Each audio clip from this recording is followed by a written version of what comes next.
अस्सलामुअलैकुम वरहमतुल्लाहि वबरकातुहू। अगर कहीं पर सुन्नी सहीयुल अक़ीदा की मस्जिद ना हो तो वहाबी या किसी और फ़िरके की मस्जिद में पंज वक्ता या जुमा की नमाज़ पढ़ सकते हैं या नहीं। बहुत सारे सुन्नी मुसलमान भाई वहाबियों के पीछे नमाज़ पढ़ते हैं, या तो कोई मजबूरी के तहत जैसे अरब कंट्री में टोटल वही हैं, या कोई ऐसी जगह जहां सुन्नियों की मस्जिद नहीं तो उनके लिए क्या हुक्म है। बहुत सारे सुन्नी भाई को मालूम है फिर भी वो नमाज उनके पीछे पढ़ते हैं, तो उनके लिए क्या हुक्म है आप बता दें। बहुत अच्छा सवाल है, इस वीडियो में मैं आपको बताने की कोशिश करूंगा और इंशाअल्लाह तबारक व तआला आपका जो डाउट है वो भी क्लियर हो जाएगा।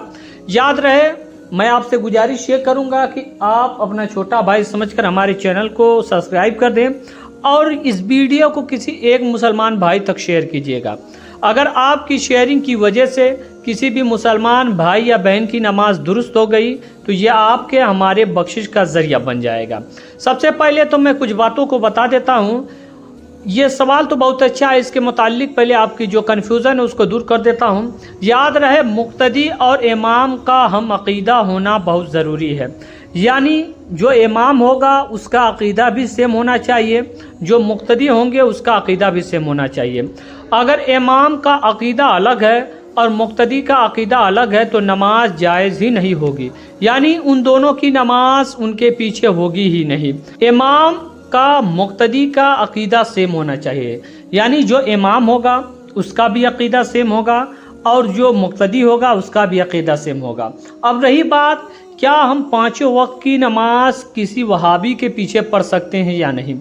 देखिए, अगर उसका अक़ीदा सही नहीं है तो आपकी भी नमाज होगी ही नहीं। यानी अगर वो इमाम है और आप सुन्नी सहीयुल अक़ीदा हैं, आप अगर उनके पीछे नमाज पढ़ेंगे तो आपकी नमाज होगी ही नहीं। अब सवाल ये पैदा होता है, अगर उनके पीछे नमाज ही नहीं होगी यानी उनका अक़ीदा ही दुरुस्त नहीं है, तो अब इसका हुक्म क्या है। अब बहुत से भाई ऐसे होंगे जिन्होंने नमाज पढ़ ली हो जाने अनजाने में, तो उनका क्या हुक्म है। जिन भाइयों ने उनके पीछे नमाज पढ़ी है तो वो तमाम नमाज दोहरा लें, यानी वाजिबुल अयादा है उनके ऊपर, वो नमाज़ों को दोहरा लें। और जो भाई ये जान कर भी उन्हें पता है कि ये काम हो रहा है, यानी ये उनके पीछे नमाज पढ़ना जायज़ नहीं है, फिर भी पढ़ते हैं, तो ये बिल्कुल क़तअन उनकी नमाज होगी ही नहीं, उनको नमाज लौटानी पड़ेगी और गुनाह कबीरा कर रहे हैं।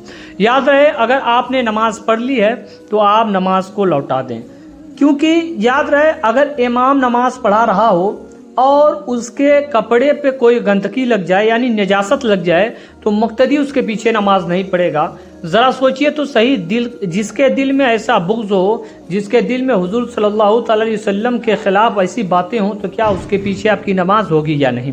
तो आप खुद ही फैसला कर लें। जब पंज वक्ता जो नमाज़ें है उसके पीछे नहीं होगी तो जुमा की नमाज कैसे होगी। अब रहा मसला ये, मान लीजिए 5 वक्त की नमाज तो आदमी अपने घर में पढ़ लेगा, अब ये जुमा की नमाज कैसे पढ़ेगा।